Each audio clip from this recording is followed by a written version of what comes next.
Ladies and gentlemen, thank you all for coming, for joining us this evening.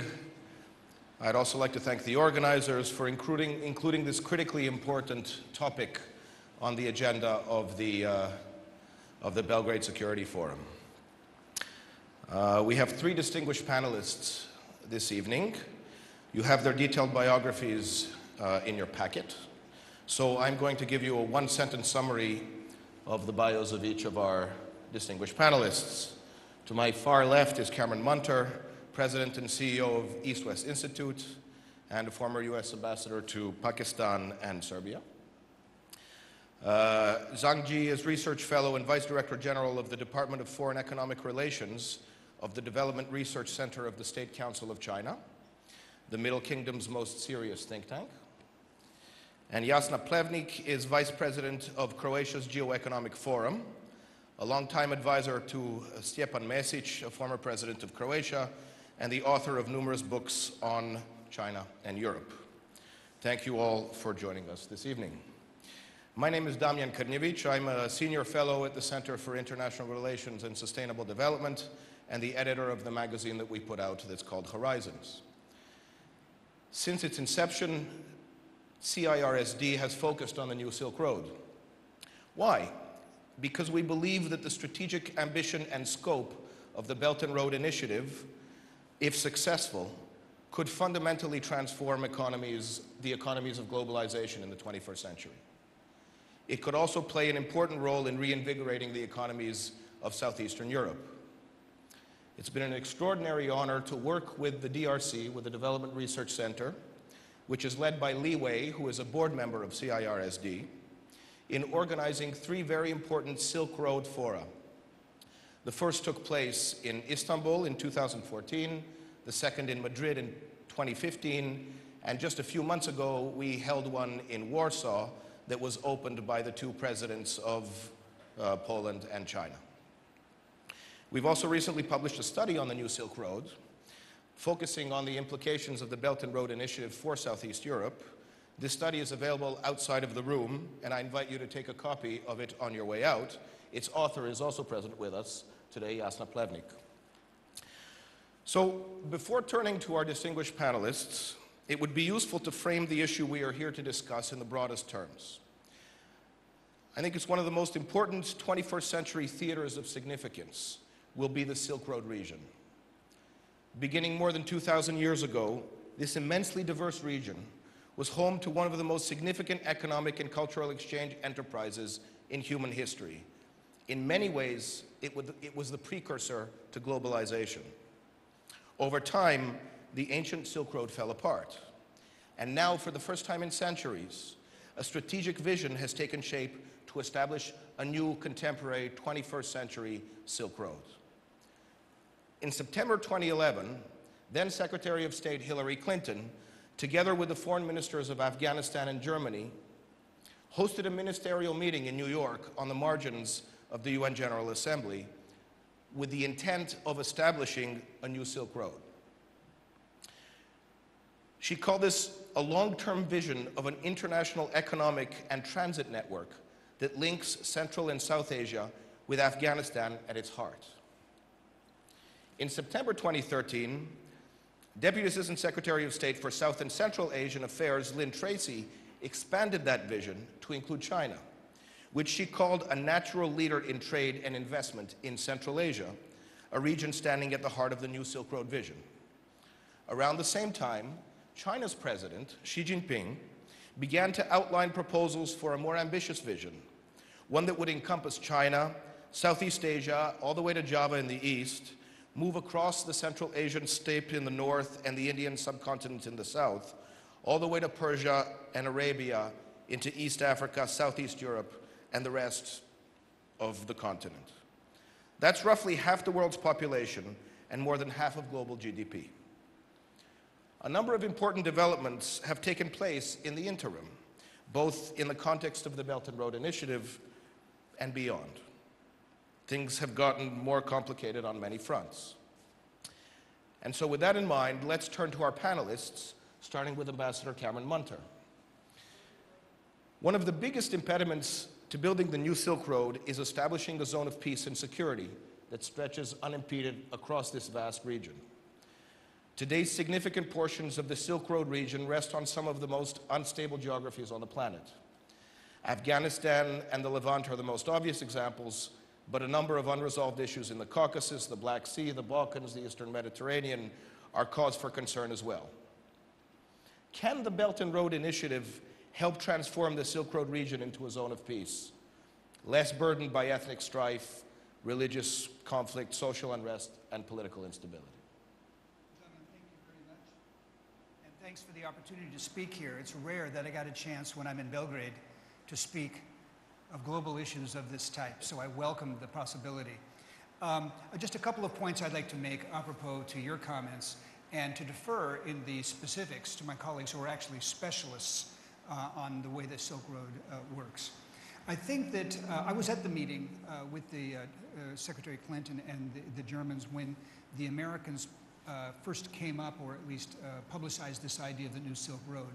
And it was nowhere near, as I think you implied, the ambition that China has given to this project. Rather, it was looking ahead at 2014 and the hopes that in a peaceful Afghanistan, there would be a project that would link Afghanistan to its neighbors and fulfill the historical role that Afghanistan had played and sees itself as kind of a hub for trade. I think from that much more modest beginning, I think that the Chinese government under President Xi has been much more ambitious, as you described.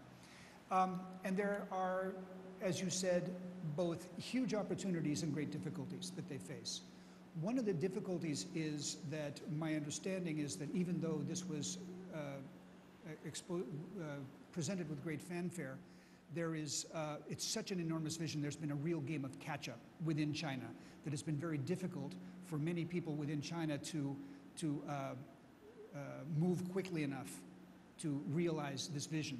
The vision is one where the regions in Western China and inland China would be able to take advantage of their geographical setting in order to link them to the rest of the world, and not coincidentally, to provide economic benefits for people in Xinjiang, people in the western parts of the country, those parts of the country where, for example, China has had issues with some of its Muslim population. This would in turn create jobs, create prosperity. So there were domestic reasons why this made sense. And the plan came, I think, before the planning. And I think that's been one issue that has been hard for local leaders to catch up with. Secondly, there is an element of this plan which, in addition to making infrastructure that would reach all the way to Istanbul, which would reach all the way to Gwadar Port in the southern part of Pakistan, that there was an economic imperative for China.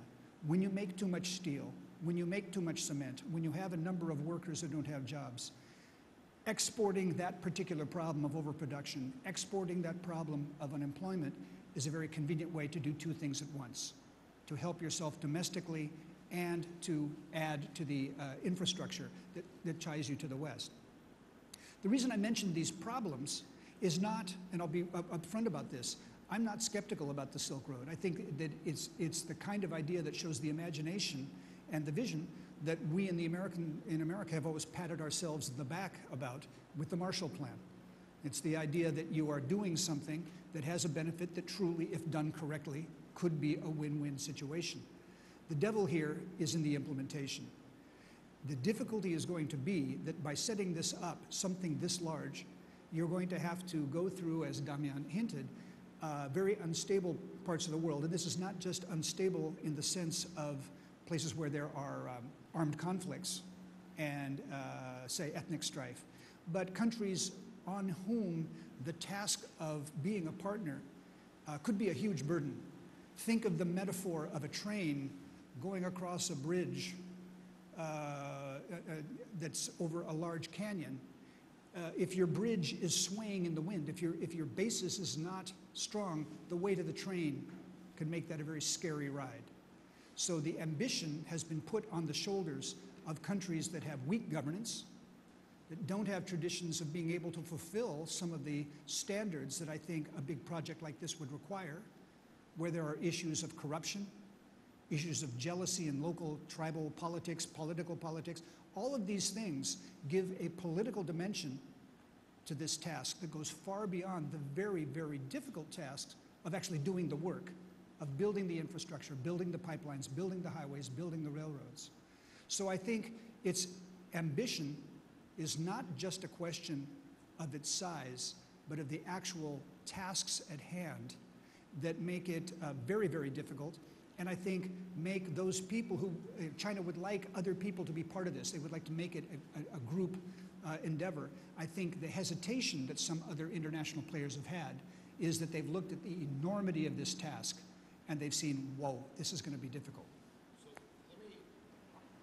Let me follow up with a question about Pakistan, which is certainly one of those countries that has its issues, and that seems to be an incredibly important part of, at least as far as I understand it, China's vision for the Belt and Road Initiative. You've served there as ambassador. You have some inside knowledge about how the country works. Can you talk about how BRI is going to affect the depth and the strength of the bilateral relationship between China and Pakistan, which by all accounts is very strong to begin with?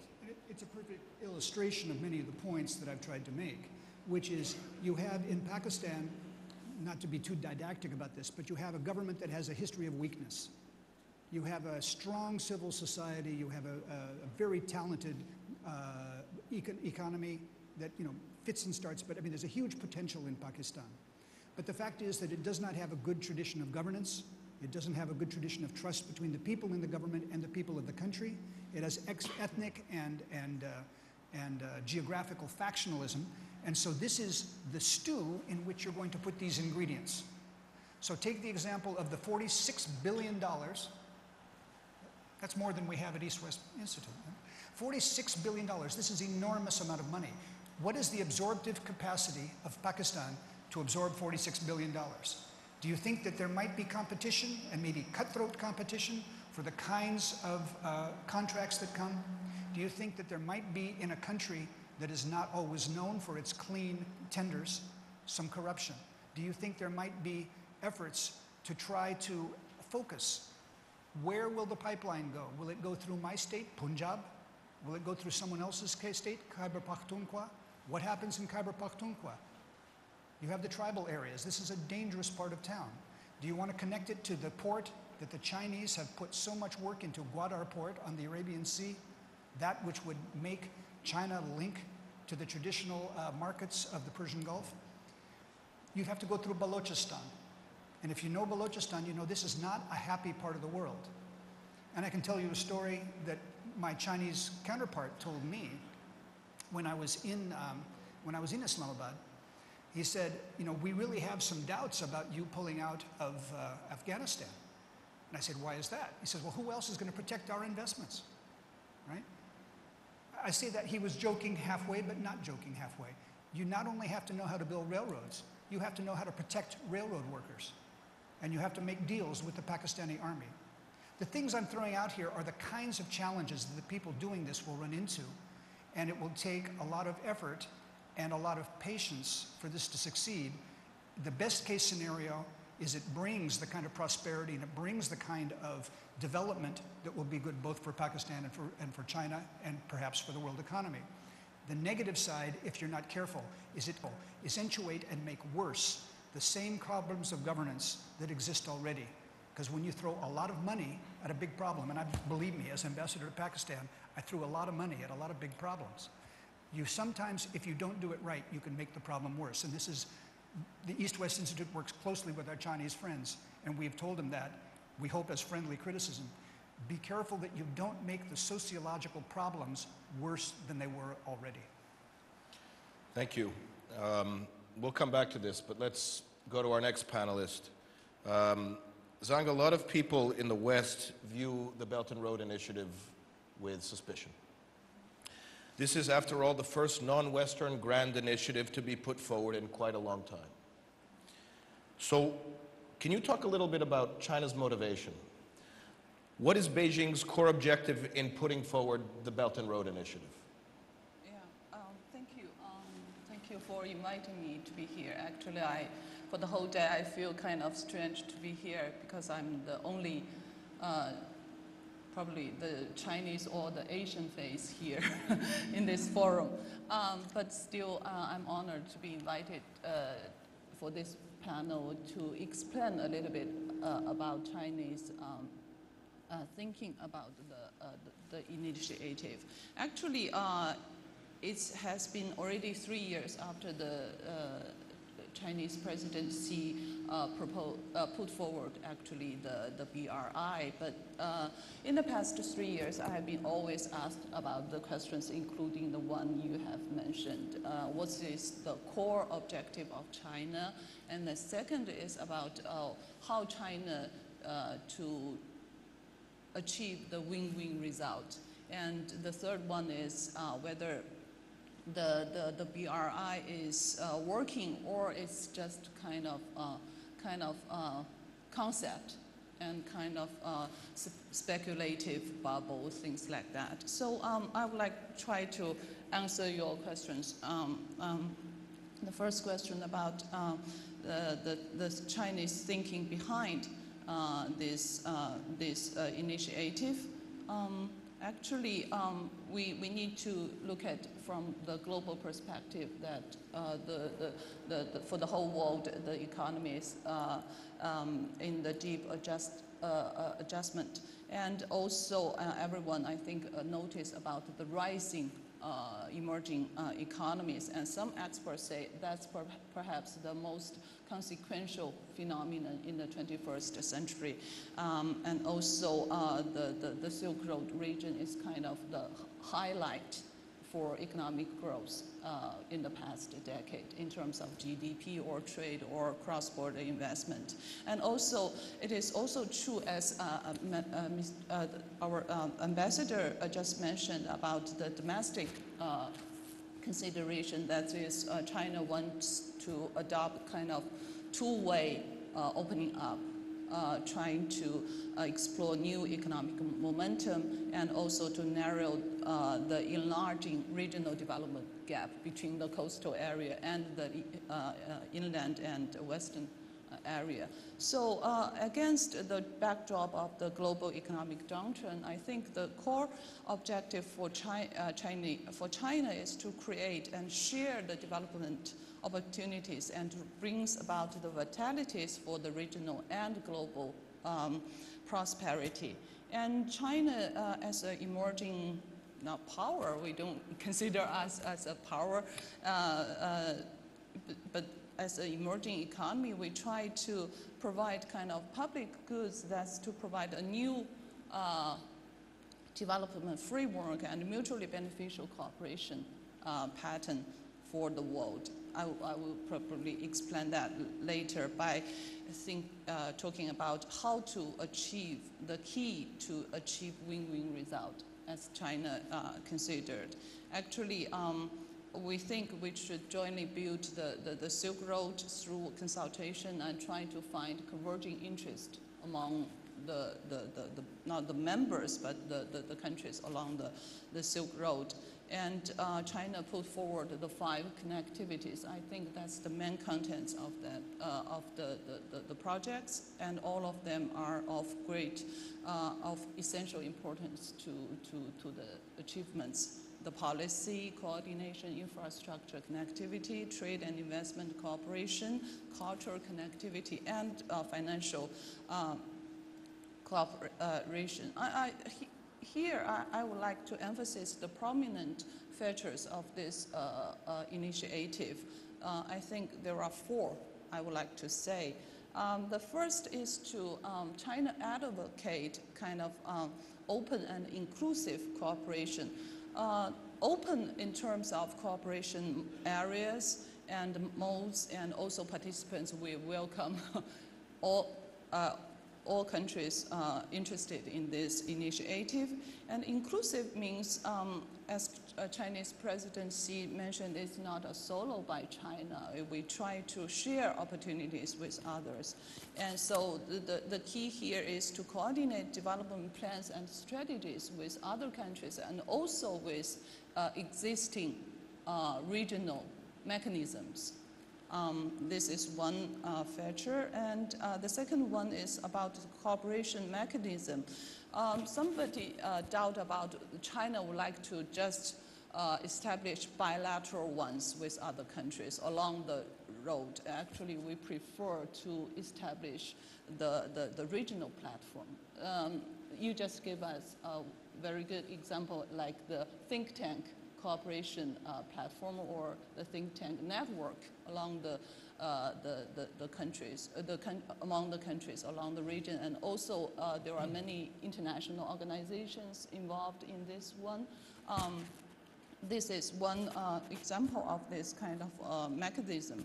And the third thing is I would like to say about China's role in this initiative. And China is the initiator of it, and also we might try to make contributions. We think now China has the willingness and sort of capability to make more contributions, and we welcome other countries to share the opportunities of China's development. Right, but let me just follow up with a question about regions, because you said China prefers to engage regionally as opposed to bilaterally in terms of trying to figure out how to structure this hugely ambitious project. But how do you, in order to make it work, you need to have east-west, west-east, north-south, south-north. You need to have everybody trading with each other, presumably, in order for it to make sense. How then do you get all of these regions to work together under some kind of a BRI umbrella? Well, actually, it's kind of difficulties that China is also facing with, and I think other countries involved in this are also facing with. But we are trying to do something. Now there are many bilateral ones, but for example, take the China-European cooperation, for example, there are at different levels. For the one at the European level, we actually, China incorporated the BRI with the European Fund for Strategic Investment, the EFSI, and China committed the capital injections as non-EU members for this fund for the first time, I think. And also we established a working group on trade and investment cooperation and China-EU infrastructure connectivity platform.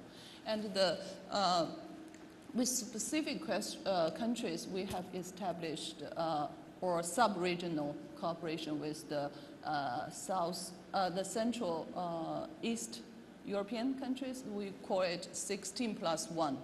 So a lot of progress has been made between on this kind of platform. And also bilaterally, China and France has signed kind of memorandum or to agree to launch cooperation on third countries' market. That's at different levels, and I think so far we are quite successful. Not so far, kind of successful on bilateral ones, but still working on regional. So basically, you're talking about just a series of different platforms to try to somehow make all these parts fit together into a whole. Yeah, but actually, as Ambassador just mentioned, actually the plan, the initiative come first, and then the planning after. 3 years ago, we have the initiative, and 1 year ago, China kind of published our vision and action plan for this. But it's just not a strategic planning. It's China's initiative. We cannot say it's a strategy for everybody. It takes time for everybody to work together for the same goal and to go further. So it's a long-term and systematic kind of effort, I think. So, yeah. Okay, I'd like to move on to our third panelist, Jasna Plevnik. Your study, which I emphasize is available outside, and please pick up a copy on your way out, makes a strong case for Europe to support the Belt and Road Initiative. both for political security reasons, but also, probably more importantly, for economic reasons. Can you share your view on why you think BRI is a novel initiative? What's different about BRI? And why does it deserve our support?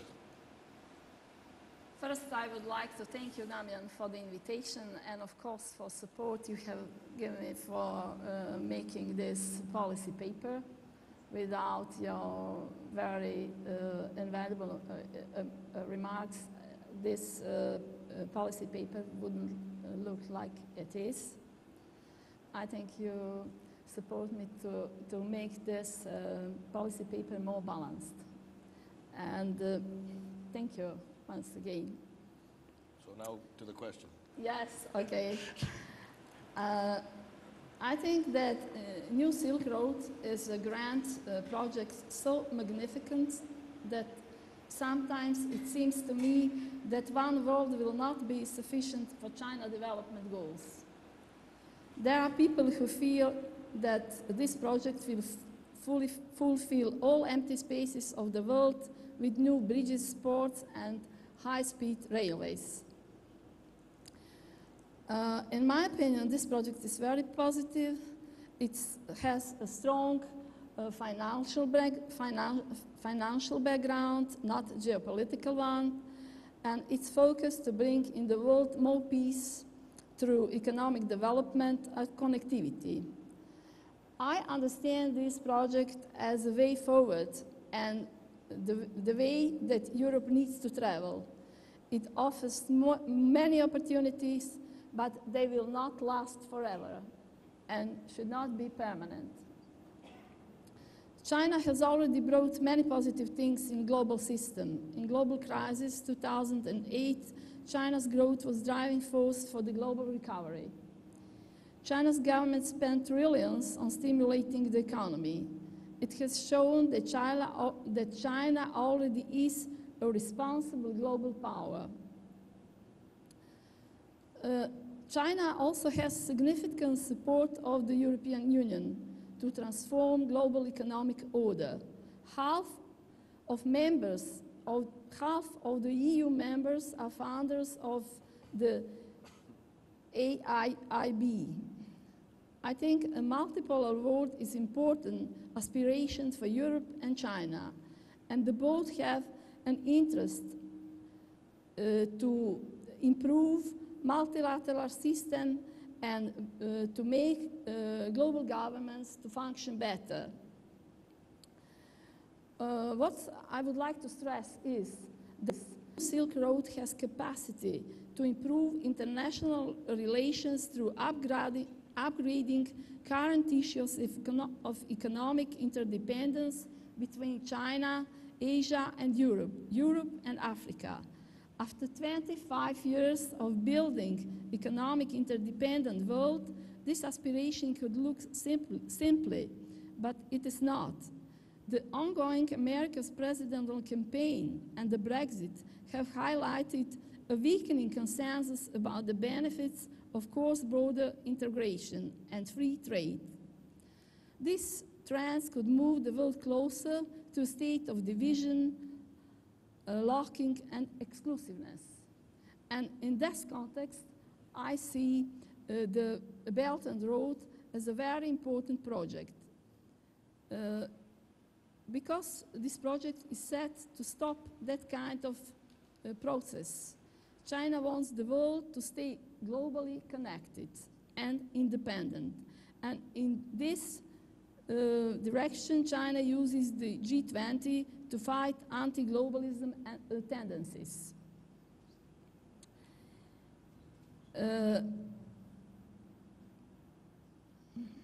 on, let me ask just you a moment, please. I think that the Monde Nouveau, the new world, is looming, and China's contribution to the global economic order will continue to be constructive because its economy rebalancing at home is focused on an approach that opens more space to market forces. Beijing has promised to address subsidies and other non-market elements to distort global which distort global competition. I think it could be good move forward. America and the European Union should strongly support China's reform at home. I think it's crucially.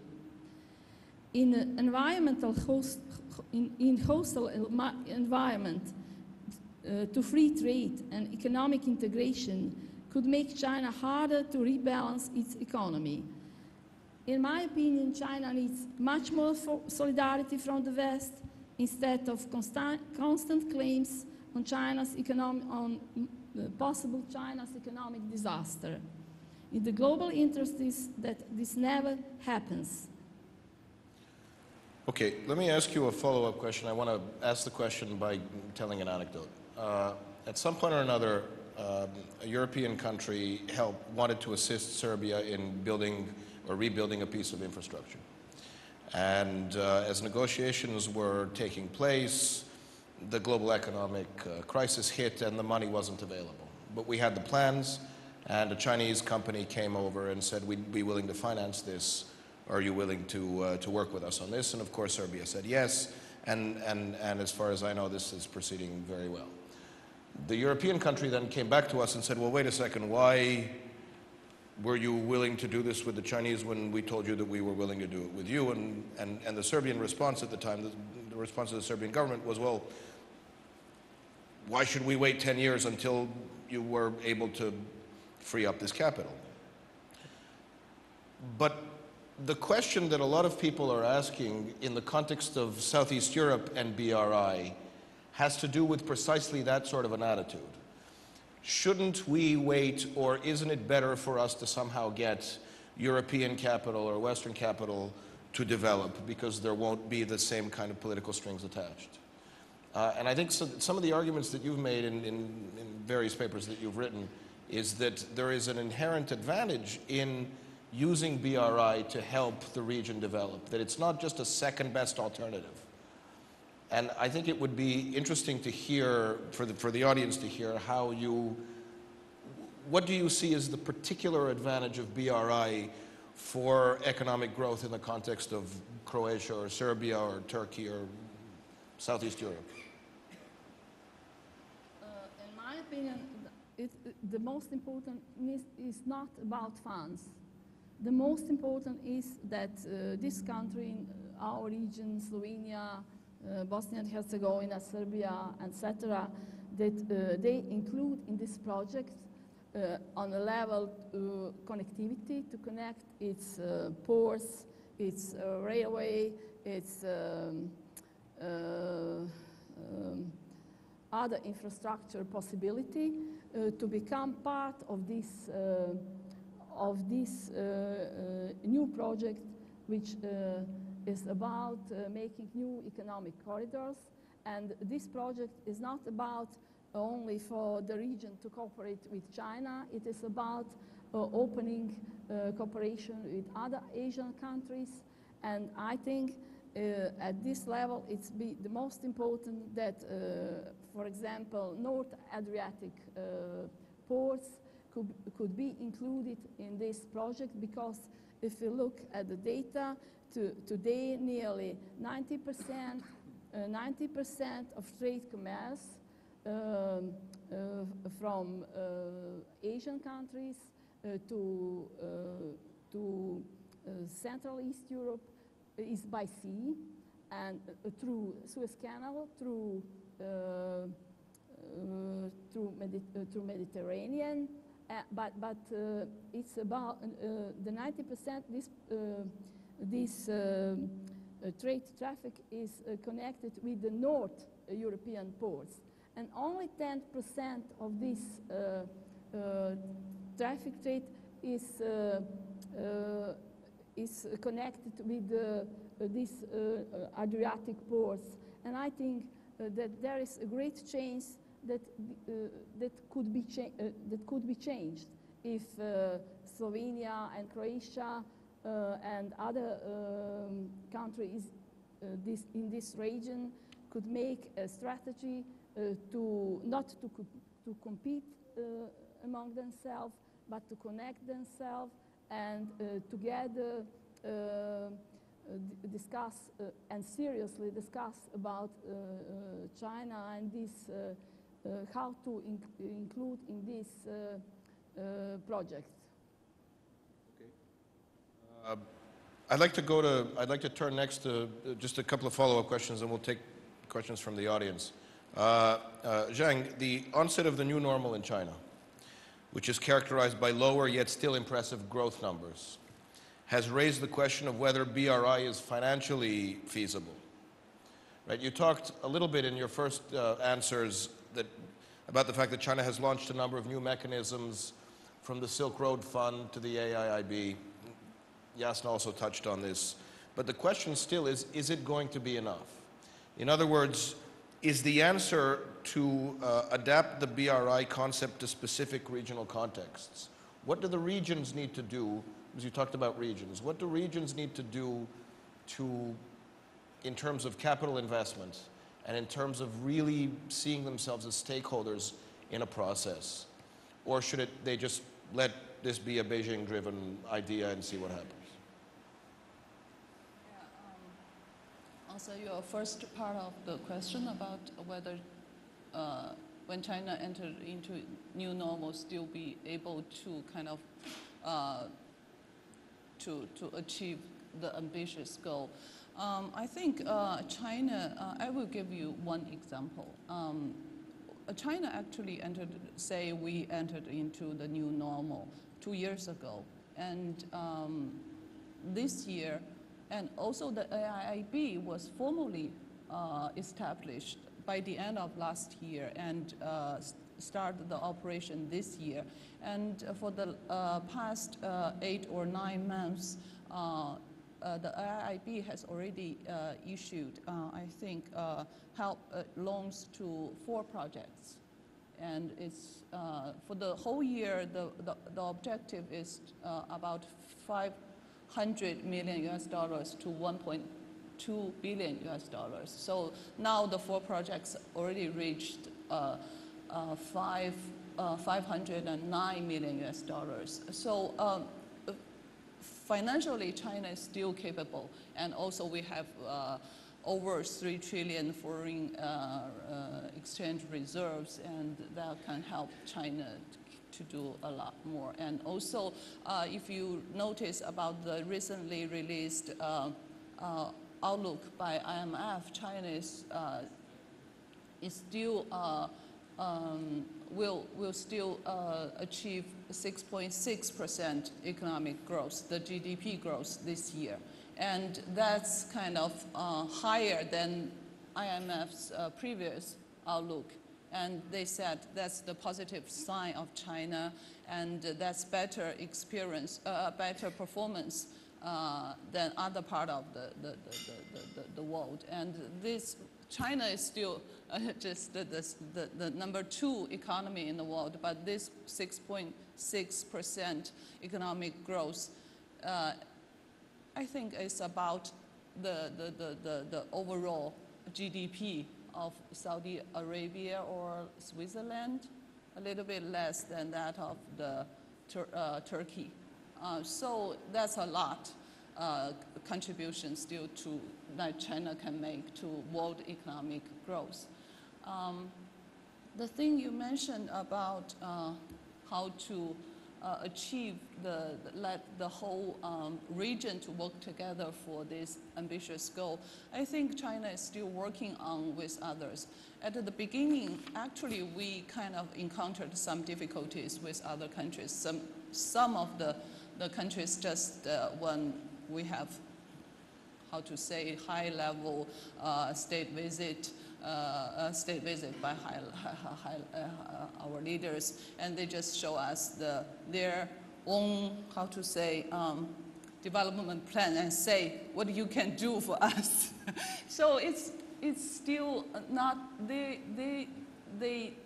we cannot criticize that one, but how to let everyone to deliver their endeavor to this is a problem. But I think IIB again is a kind of a new way to explore the potentials, because 3 of the 4 projects I just mentioned are co-sponsored, sort of, with other international organizations or multilateral development bank like ADB or World Bank or some others.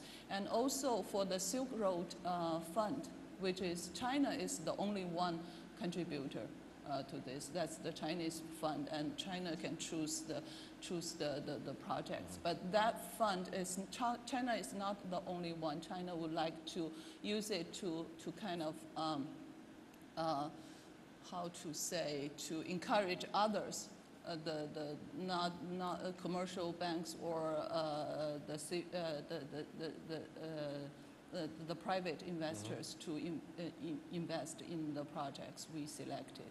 So that's kind of way to have others to work together, I think.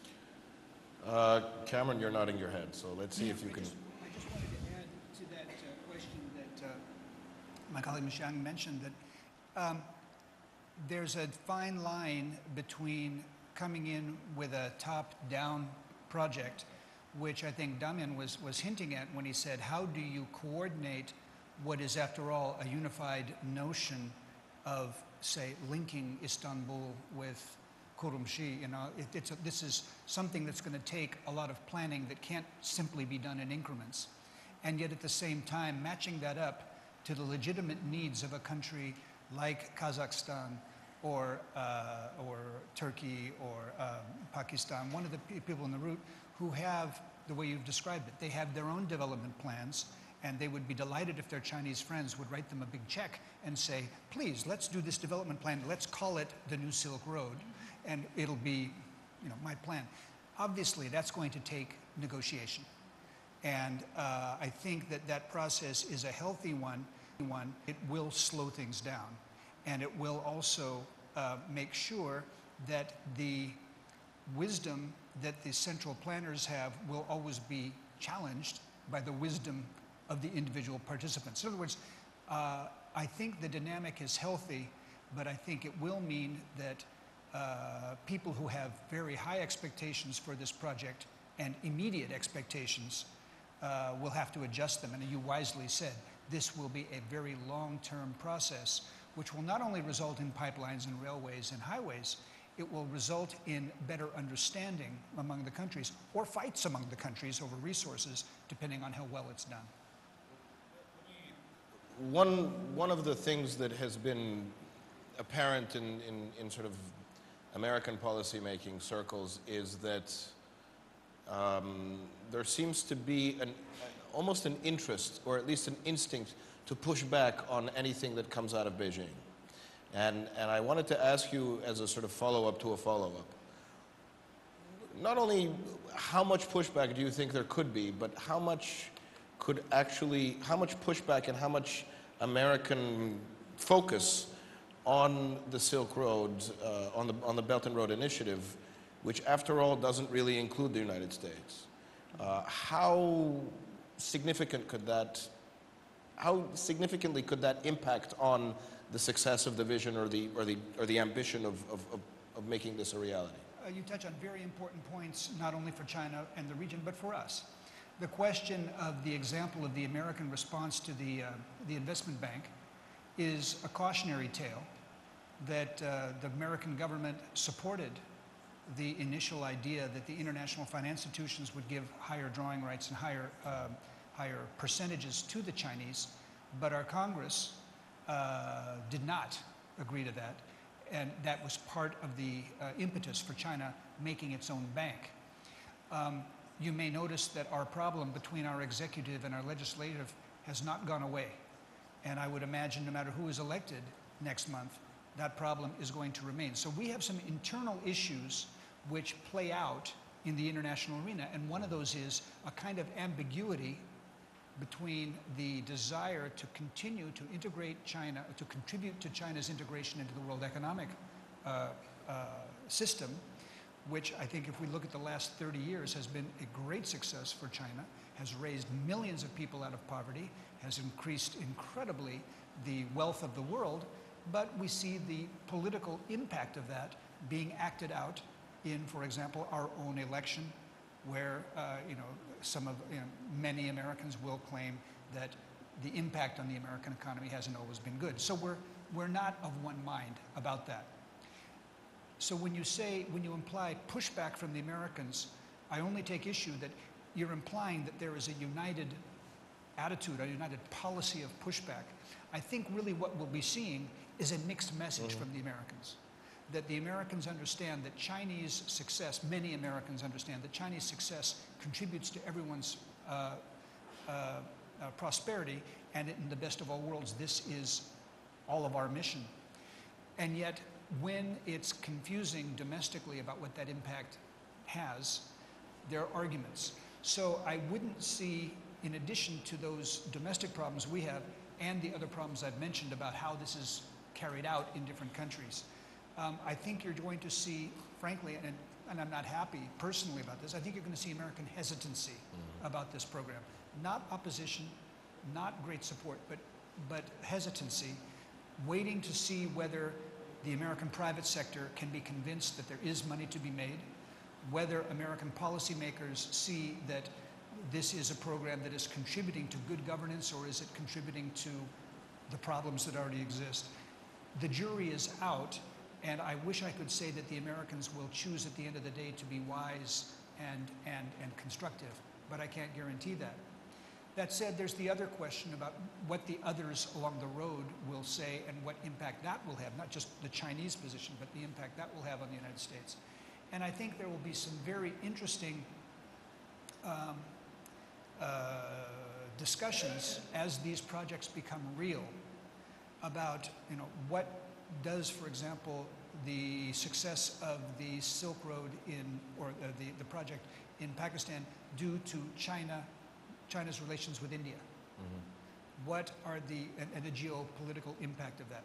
There are Indians who say the Chinese have offered us a place at the table.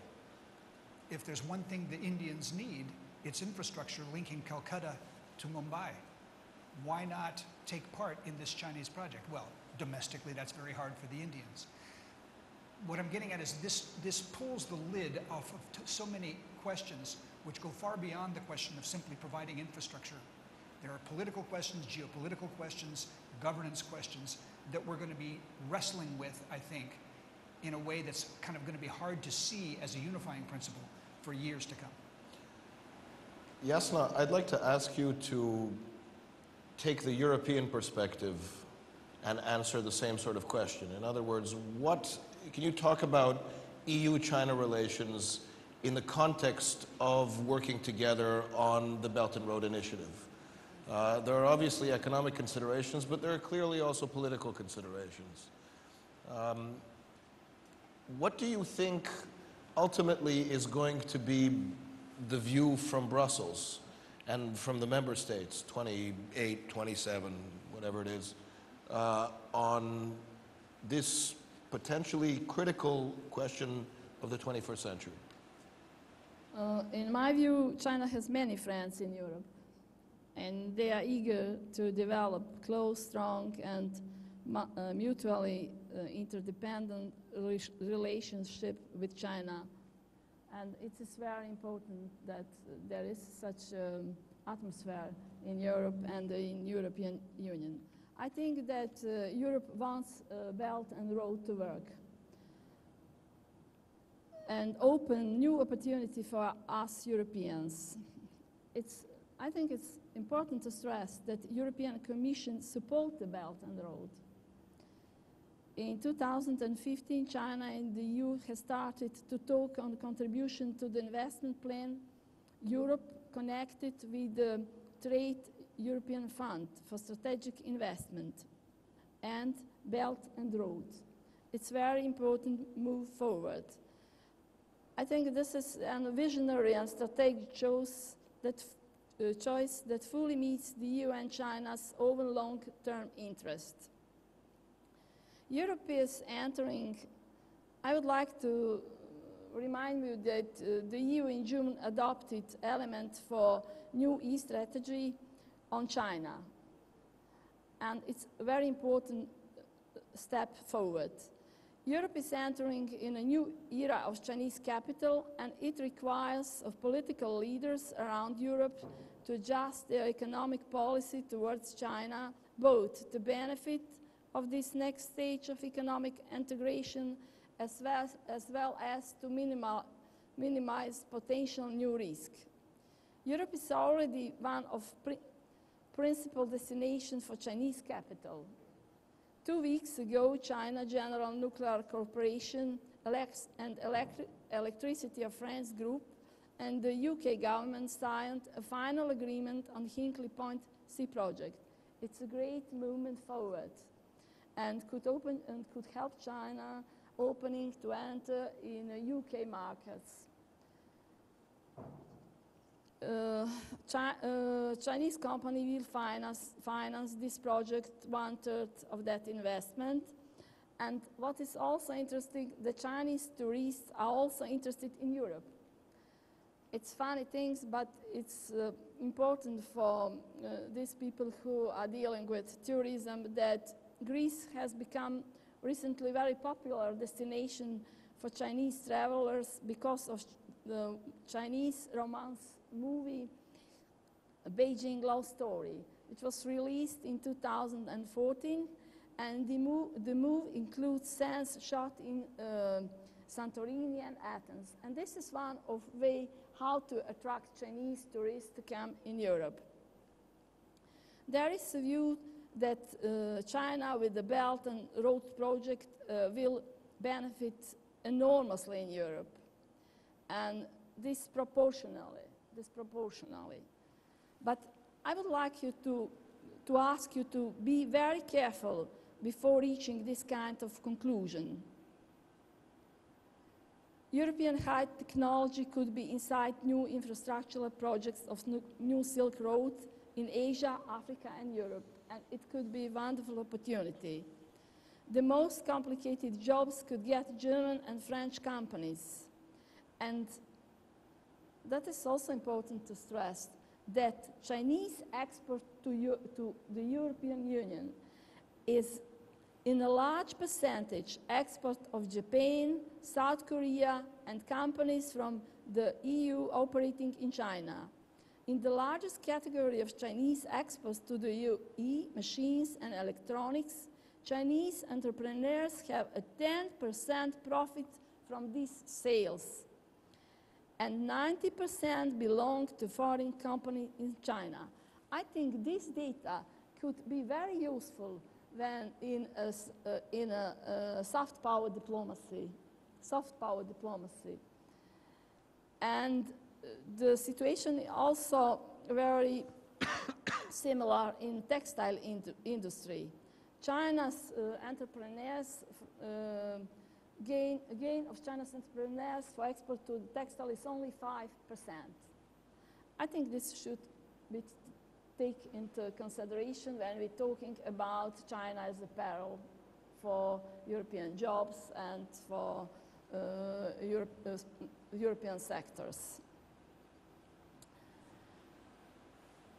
Okay, let me stop you right there. I'd like to see if we can... Oh, just a moment, please. Why not? Just a moment. I would just like to highlight a beautiful contradiction that is present in Southeast Europe, and it is not well understood in the European Union. The presence of Chinese capital in developed Europe countries does not raise controversy and geostrategic worries, unlike in some East European countries. When in 2012 China launched China and the 16 countries of cooperation with China and 16 countries of Central and Eastern Europe, backing with fund of $10 billion, Karel de Gucht, Commissioner for Trade from 2011 to 2040, sent to PMs of Croatia, Slovenia, and Romania letter intending to constrain and control the development of China and the 16 countries of the Central and Eastern European relations.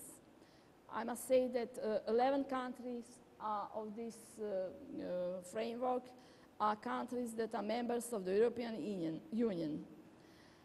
Fortunately, this commissioner has gone, and this anti-Chinese approach is stopped. But that is what is making me, I would like to say, unease, that Chinese investment in Southeast Europe is geopolitically dangerous, but when it is going about Chinese investment in the UK or in the Italy or in the France, that is just economic business. And I think that here in region we should orientate it on this topic to make it much more, to minimize this effect of this approach in the European Union. Okay, thank you. That distinction is suboptimal. I would like to ask audience to think about questions that you would like to ask our distinguished panelists. And decide you want to ask a question, please stand up or raise your hand and a microphone will be brought to you, I think. Maybe. And if not, then just speak loudly. Here's a microphone. And please state your name. Yes, I'm Bruno Massains. I just finished writing a report on the New Silk Road for Carnegie Europe. I'll ask a question about what puzzled me the most about the initiative while writing the report. And it was not geopolitics, which is part of the problem, but it's the economics of it. The 21st century maritime road, we all understand that it could be economically very efficient and that could be a very high return. But the Silk Road Economic Belt, the land corridor, there's a lot of doubts about how it can be economically efficient.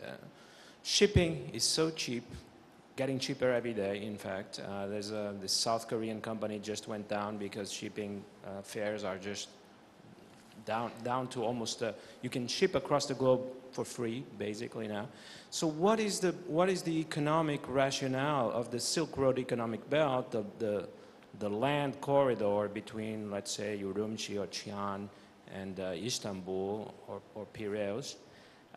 What is the rationale when shipping is so much cheap and when even the most optimistic forecasts talk about perhaps having 4% of China-EU trade being done by land?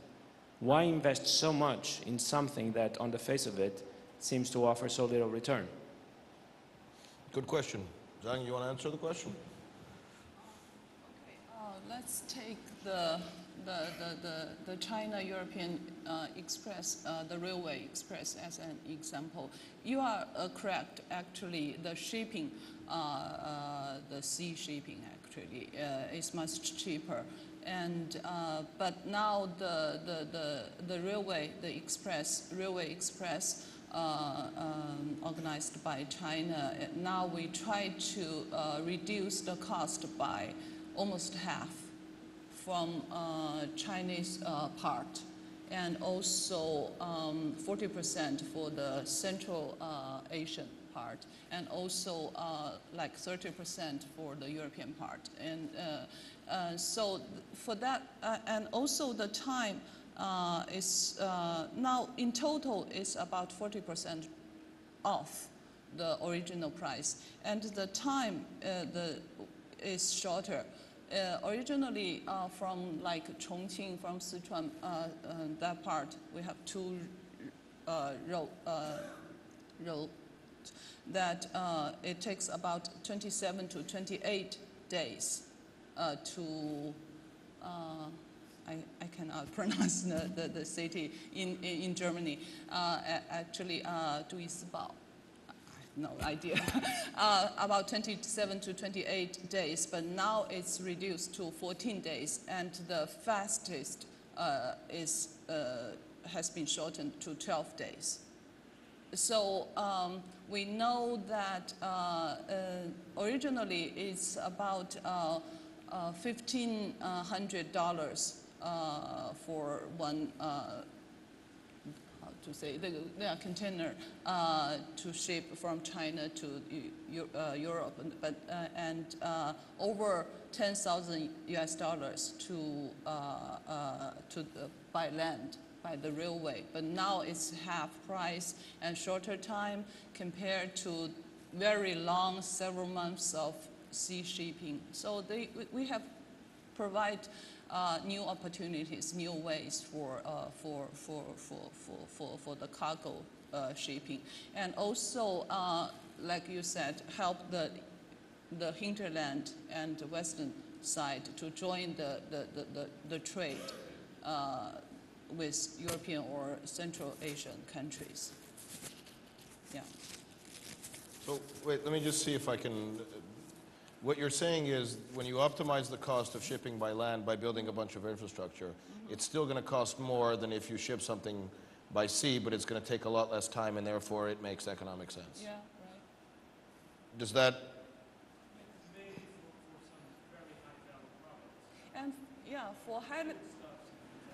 for high value added products, we now try to establish express airway, actually, by airplanes, directly point to point, direct flight for these high value added products like computer or mobiles and mobile phones, things like that. So there are many different ways of improving the infrastructure.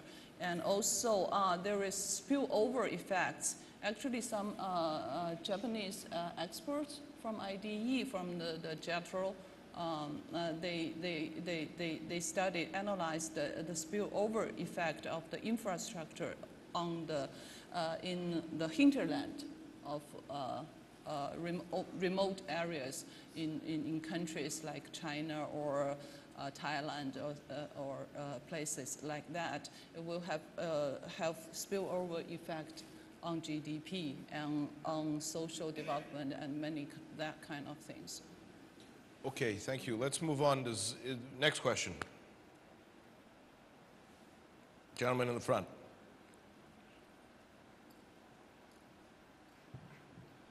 Hello, everybody. My name is Nikola Jovanovic. My question goes to the Ambassador Manter. Of course, in this initiative, natural partners are Europe and China, among many others. But my question is from the American perspective. What's happening to Europe? Because last couple of years, we've seen the rise of protectionism in Europe. The European Union has ceased its negotiations with the United States on trade and investment agreements. At the same time, when the United States and China have reached an extremely important agreement on climate change and energy. So from the American perspective, what's happening with one of the great pillars of global governance and economic governance, Europe, and how will developments in Europe affect not only this initiative, but also transatlantic partnership? Thank you. It's a very creative way to get this session on the Silk Road to transatlantic relations, but he's a clever guy, so I'll do my best. This is greatly worrying to many Americans. I mean, especially in the American business community. One of the goals of the partnership that is in big trouble in the United States and in Europe, I guess, is the concern on both sides that somehow having closer relations, less restrictive relations economically, could somehow not work to the benefit of both sides. And I think traditionalists like myself disagree. I think that this is, the question you asked is such a large question. What about Europe and its role in American thinking? There was that time when America thought, I guess it's hard to say, the American foreign policy elite thought that the series of issues inside Europe that were troubling, the domestic issues and the issues on the periphery of Europe, that those days were over. That somehow with the Lisbon Treaty in the year, say, 2005 and all, with the enlargements, that history had stopped in Europe, and now what we were looking at was Europe as a partner that was somehow magically going to think like us, pro-business, opening up the world, and participate in the remarkable opening up that China had experienced as well, that until recently in our political debate, Americans were fairly proud of the contribution they had made in pulling China into the international world, pushing for their membership in the WTO, things like that. I can only give you a little bit of a sense now that obviously that has changed. There's enormous doubt in the United States about the benefits of free trade, just as there are doubts in Europe about this, precisely at a time when China is showing enormous ambitions to expand. So I wish I could tie that neatly, gently into a knot and say, therefore, what's going to happen is, I don't know. It's just that everyone who is concerned about the way that things have worked, what has been a kind of a direction and a strategy over the last 25 years towards the opening up of the global economy with the concomitant relationship between parts of the world seen in an optimistic sense, much of that optimism is lacking. I think you'll see one more referendum on that when you see the result of the American election in a month. But it's not the only referendum. I mean, Brexit was part of this. What happens in elections in Europe over the next year will be part of this. And the success or failure of the process by which the transformation of the Chinese economy called for by the Chinese officials in recent years, the way that's judged, say, at the next Party Congress next year. So there are a number of ways in which we can take benchmarks on this process, but you're absolutely right. The process is now, it's not in doubt, it's hovering for a while. And we're in a strange situation where some people are claiming, like Mr. Gramsci used to say, the old world seems to be gone, but the new world is not yet there. Thank you very much. Does anybody else have a question? If not, we're going to wrap up by thanking our panelists for their contributions, and thank you, audience, for joining us this evening.